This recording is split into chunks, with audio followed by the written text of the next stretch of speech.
अभी 15 तारीख को कांशीराम जी की जयंती थी। आप सबको बधाई। और लखनऊ में एक कार्यक्रम था, मुझे लगा कि उस पर मुझे अपनी बात रखनी चाहिए जरूर। कांग्रेस पार्टी का कार्यक्रम था, राहुल गांधी मुख्य अतिथि थे और उन्होंने जो बात कही उससे बड़ा हंगामा सोशल मीडिया पे मचा हुआ है। उन्होंने कहा अपने भाषण में कि जवाहरलाल नेहरू के समय होते अगर कांशीराम जी तो उत्तर प्रदेश के मुख्यमंत्री होते। तो इसमें जो प्रतिक्रियाएं आ रही कि कांशीराम जी सीएम पीएम बनाने वाले लोग थे, बनने वाले नहीं थे। राष्ट्रपति का भी उनको ऑफर मिला था, हमने सुना है। तो खैर पीएम तो नहीं बनवा पाए, लेकिन एक प्रदेश में 4 बार सीएम जरूर बनवा लिए, ये उनकी उपलब्धि है। तो मैं जरा कैलकुलेशन कर रहा था कि नेहरू जी में और कांशीराम जी में कितने उम्र का कितना फर्क है। तो कैलकुलेशन जो मैंने किया तकरीबन 45 वर्ष। 1889 का नेहरू जी का जन्म है और 1934 का कांशीराम जी का जन्म है। और जब नेहरू जी की मृत्यु हुई, डेथ हुआ, उस समय कांशीराम जी 30 वर्ष के थे। संदर्भ काल और संदर्भ में बात समझी जानी चाहिए, नहीं तो कंफ्यूजन होता है। उस समय वो नौकरी कर रहे थे।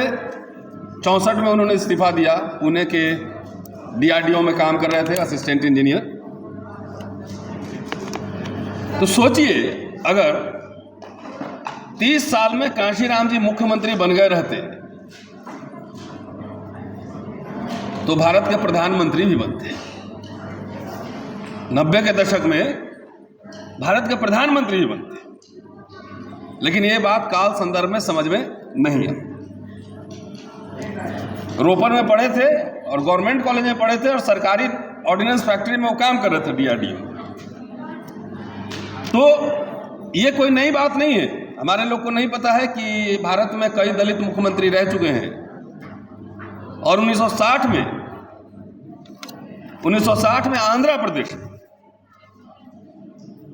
दामोदरम संजीवैया 1960 में आंध्र प्रदेश में मुख्यमंत्री बन चुके थे। बिहार में भोला पासवान शास्त्री 3 बार मुख्यमंत्री। राजस्थान में जगन्नाथ पहाड़िया मुख्यमंत्री। अभी तो पंजाब में वो चन्नी साहब बने थे, अभी मेंबर ऑफ पार्लियामेंट। तो खाली मुख्यमंत्री बनना जाति जनगणना से रिलेटेड है बात। मुख्यमंत्री बनना, प्रधानमंत्री बनना,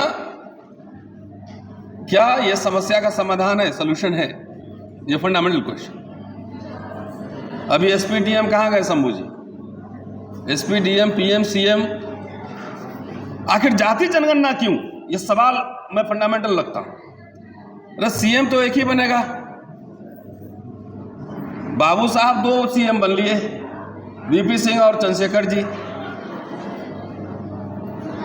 तो सीएम बनने से क्या सारे बाबू साहब जो राजपूत समाज के लोग हैं सारे पीएम बन गए?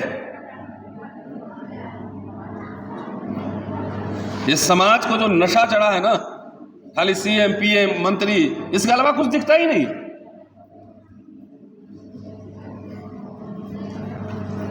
मेरी सैलरी 3 लाख रुपए है, मान लीजिए। अगर 1 लाख लोग मेरे जैसे होंगे इस देश में, तो 1 लाख को 3 लाख से आप गुना भाग कर लीजिए, कितना करोड़ रुपए होते हैं। गुना भाग कर लीजिए ना। सबको एमएलए एमपी बनने की क्या जरूरत है? बहरहाल, तो फिर बात आई भारत रत्न की कि कांग्रेस पार्टी ने भारत रत्न नहीं दिया। वो राहुल गांधी ने चिट्ठी लिखा था, अभी प्रधानमंत्री को चिट्ठी लिखा है। ऐसा मोदी जी की सरकार में तो भारत रत्न ऐसे ऐसे लोगों को मिल गया क्या उसका कोई महत्व ही नहीं रहा। ऐसे ऐसे लोगों को मिला, तो उसका क्या महत्व रह गया? सिंबोलिज्म, प्रतीक की राजनीति से बाहर आइए, ग्राउंड रियलिटी, रियलिस्टिक दुनिया को देखिए। खाली हमारे जात का कोई प्रधानमंत्री बन जाएगा तो उससे मेरा घर नहीं चलने वाला है। हमको उस नारे में भी प्रॉब्लम है, जिसकी जितनी संख्या भारी उतनी इसकी हिस्सेदारी। क्या मतलब है इसका? जाति का के समुदाय का? इसी पे तो आरएसएस खेल रहा है कि सारे यादव खा गए, सारे जाटव खा गए, संख्या ज्यादा है। बिहार का जो सर्वे आया था, कास्ट सर्वे, उसमें स्पष्ट हो गया कि जनसंख्या में जो कम्युनिटी कम है, नौकरी में प्रतिशत ज्यादा है। लेकिन यादव जाटव नैरेटिव चला दिया और हम फंस गए। जात की संख्या ज्यादा कि कम्युनिटी की संख्या ज्यादा? कम्युनिटी के टर्म्स में।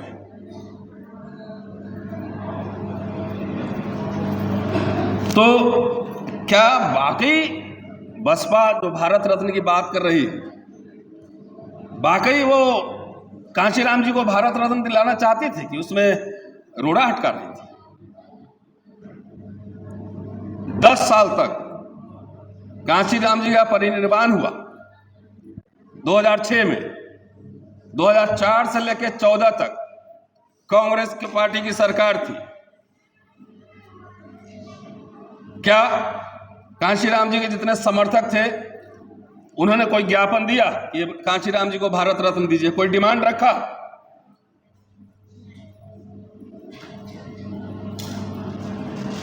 आप सरकार गिरा देते ना। कोई डिमांड रखा कि हमारा कांशीराम की? उल्टा ही, मुझे तो उल्टा ही लग रहा है, यही कह दिया हो कि भारत रत्न देना मत।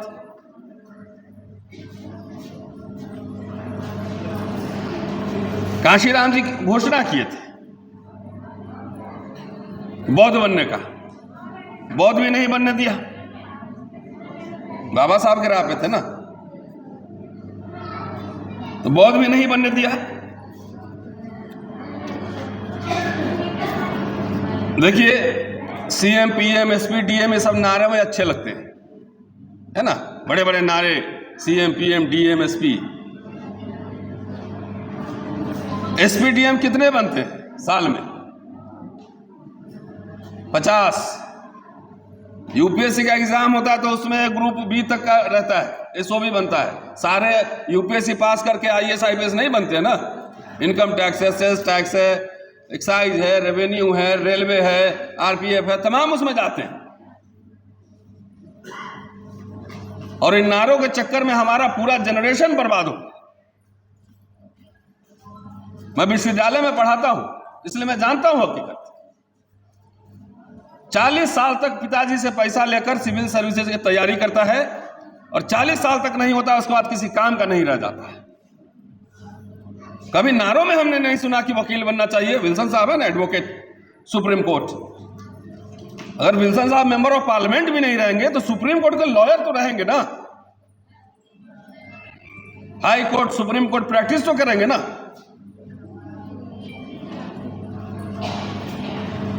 तो ये एसपी, डीएम, सीएम, पीएम, इसके अलावा भी दुनिया है, प्रोफेशनल दुनिया है। प्रोफेसर बनना है, सीए बनना है, वकील बनना है, जर्नलिस्ट बनना है, इंडस्ट्रियलिस्ट बनना है, उद्योग धंधे करने हैं, व्यापार करने हैं। ये बहुसंख्यक जमात के वर्ल्ड व्यू में नहीं है। संख्या से हुकूमत नहीं होती। भेड़ चलते देखा है, 200 भेड़ को एक आदमी ले जाता है। ये लड़ाई बुद्धि बल की है। और जब तक बुद्धि बल नहीं होगा, बुद्धि बल आएगा कहां से? वो किताबों से आएगा, वो विश्वविद्यालयों से आएगा। इतने भाषण में सुनता हूं, लेकिन ये सब बात शिक्षा और रोजगार के सवाल,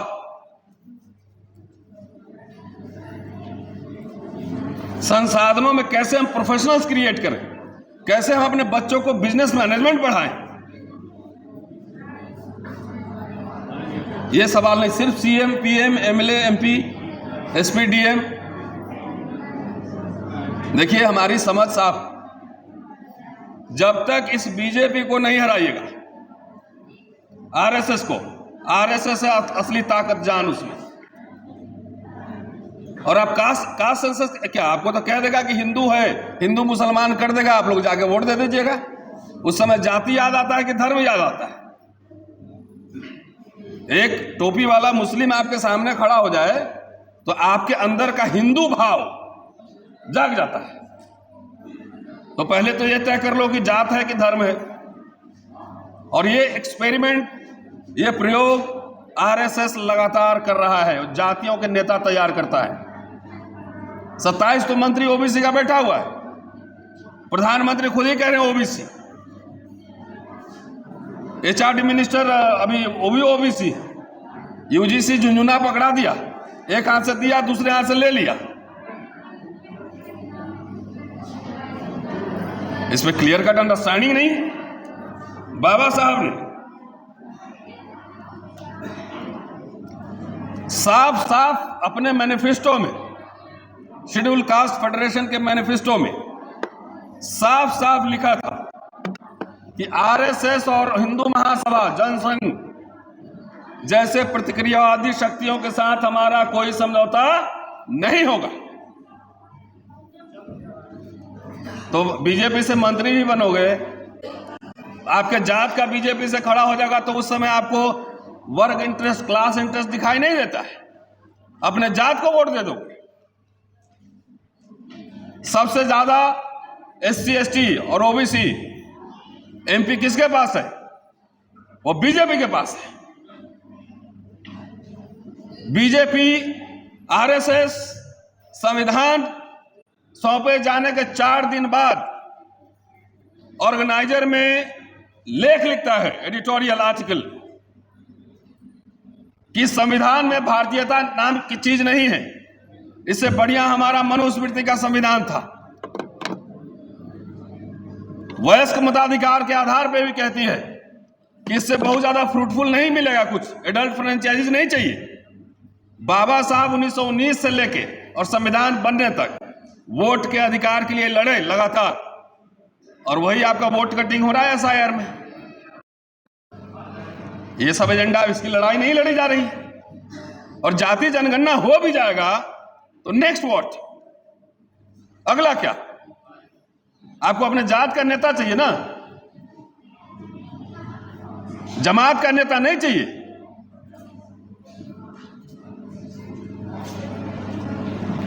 बाबा साहब जात के नेता थे, जगजीवन बाबू जात के नेता थे कि जमात के नेता थे?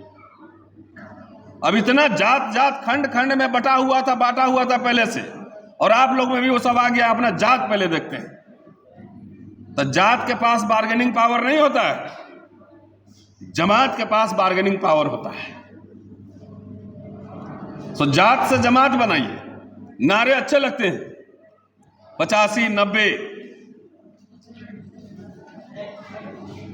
जाति जनगणना जो कि मैंडेटरी था, शेड्यूल कास्ट शेड्यूल ट्राइब का मैंडेटरी था ना 10 साल में, ये आरएसएस वो नहीं करवा रही है, क्योंकि जातिवाद उसको जिंदा रखना है लेकिन कहना नहीं है। वो धर्म के नाम पे आप लोग को अफीम चटा देता है, गुमराह कर देता है। कोई बीजेपी आरएसएस के जितने नेता हैं उसका बच्चा नहीं जाता है धर्म की रक्षा करने। उसके बच्चे पढ़ते हैं इंग्लैंड, अमेरिका, यूरोप में, इंजीनियरिंग, डॉक्टरी, एम्स, और धर्म की रक्षा आपके बच्चे करते हैं। पिताजी के पेंशन के पैसा से बाइक में तेल डाला जा रहा है। इस समाज में भूख नहीं है, भूख पैदा करिए। और खास तौर से जो मिडिल क्लास लोग, अरे ड्रीम देखो ना कि 10,000 करोड़ का हमारा बिजनेस होगा। नौकरी तो स्वाभिमान से नहीं कर पाओगे, नौकरी मिल भी जाएगा ना। तो जो सिस्टम बना हुआ है, आप स्वाभिमान से नौकरी कर नहीं सकते हैं डिग्निटी के साथ। अगर डिग्निटी के साथ नौकरी कर रहे हैं तो आपको उसका कॉस्ट पे करना पड़ेगा।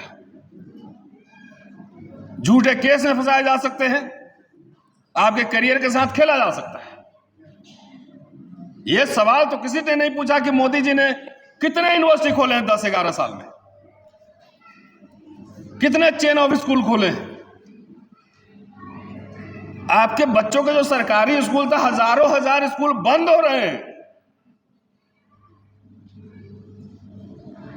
बच्चे नहीं पढ़ेंगे आपके तो अडानी अंबानी के फैक्ट्री में मजदूरी कौन करेगा? तो जनगणना भी होगा, लेकिन उसके साथ साथ एजेंडा स्पष्ट होना चाहिए। और मुझे पता है कि कास्ट सेंसस तभी कराएगा आरएसएस जब उसको इसका राजनीतिक लाभ मिलेगा। कास्ट सेंसस करा लेगा, पता नहीं आपके एक जात का एक टिकट दे देगा और आप उसके पीछे जो है ना बैकपाइपर बन के आप घूमते रहना पीछे पीछे। तो अगर ये पॉलिटिक्स है तो मैं इसके खिलाफ हूं। First defeat BJP, RSS. आपके शत्रु कौन है पहचानिए, आपकी हकमारी कौन कर रहा है पहचानिए। पिछड़ा प्रधानमंत्री, एक कमीशन नहीं बनाया, कोई रिपोर्ट नहीं आया पिछड़े के लिए। वीपी सिंह ने तो मंडल कमीशन लागू किया, अर्जुन सिंह ने मंडल 2 लागू किया। और मोदी जी से पूछिए ना कौन सा लागू किया है? ईडब्ल्यूएस लागू किया। और आपका दिमाग टेस्ट करता है बीच बीच में, खाली मोबाइल का टॉर्च जलाओ, वो चेक करता है, थर्मामीटर है कि इन लोगों के दिमाग में दिमाग है कि गोबर भरा हुआ है, वो चेक करता है। और 2 4 5 साल में थाली बजाओ। तो सवाल यह है, कास्ट सेंसस, सरकारी नौकरी सीमित होती जा रही। अब ठेके पे बनना है प्रोफेसर, कॉन्ट्रैक्चुअल आ गया ना, क्या गेस्ट लेक्चरर। नौकरियां सीमित होती जा रही। संसाधन में हिस्सेदारी कैसे हो, यह सबसे महत्वपूर्ण मसला है। नौकरी से घर बना सकते हैं, बच्चे बढ़ा सकते हैं, इससे ज्यादा कुछ नहीं कर सकते हैं। पीएफ में तो अब इंदिरा गांधी ने तो पेंशन भी दिया था, अटल बिहारी ने छीन ही लिया। खैर पंडित जी लोग भी बहुत परेशान है आजकल, उनका भी पेंशन गया, नौकरी गया, सबका गया। तो जब जातियां हैं, जाति, कास्ट इज रियलिटी, तो जाति जनगणना से परहेज क्यों? और ओबीसी का खाली गणना क्यों होगा? सबका गणना हो, किसके पास कितना जमीन है, कितनी प्रॉपर्टी है, कितने मकान है, कितना इंडस्ट्री है, ये सारे आंकड़े। हाँ, ये कितना प्रोटीन ले रहे हैं, कितना विटामिन ले रहे हैं, तो सारा आंकड़ा आता है ना। ये सारे आंकड़े हो, और इसके साथ साथ खाली नौकरी का मसला नहीं है, बिजनेस। भारत पूंजीवाद की ओर जा चुका है, मिक्स्ड इकोनॉमी नहीं है, समाजवाद नहीं है। कह रहे 70 साल में क्या हुआ, तो 70 साल में यही हुआ कि आप पैंट शर्ट पहन के घूम रहे हैं, स्कूल कॉलेज यूनिवर्सिटी सब कुछ बना। मोदी जी से क्यों नहीं सवाल पूछ रहे हैं? मोदी जी से सवाल पूछिए कि आपके बच्चों के लिए, कोई पिछड़े वर्ग के बच्चों के लिए, खाली मैं कह रहा हूं, कोई चेन ऑफ स्कूल खोला है? तो नहीं। तो इलेक्शन के समय आप हो जाओ हिंदू, समझ चुका है इस समुदाय के दिमाग में जो है ना, ये थोड़ा खाली है। मुसलमान बोलेगा तो पता नहीं मुसलमान आपका भैंस खोल लिया है का। इनकी शादियां तो मुस्लिम में हो रही है, बिरयानी ये खा रहे हैं आपस में, और आपको बोल देगा हिंदू मुसलमान। तो पहले इससे निकलो और आरएसएस बीजेपी को पहचानो, इसको पहले हरवाओ, तभी कास्ट सेंसस होगा, ऐसे नहीं होगा। शुक्रिया, थैंक यू।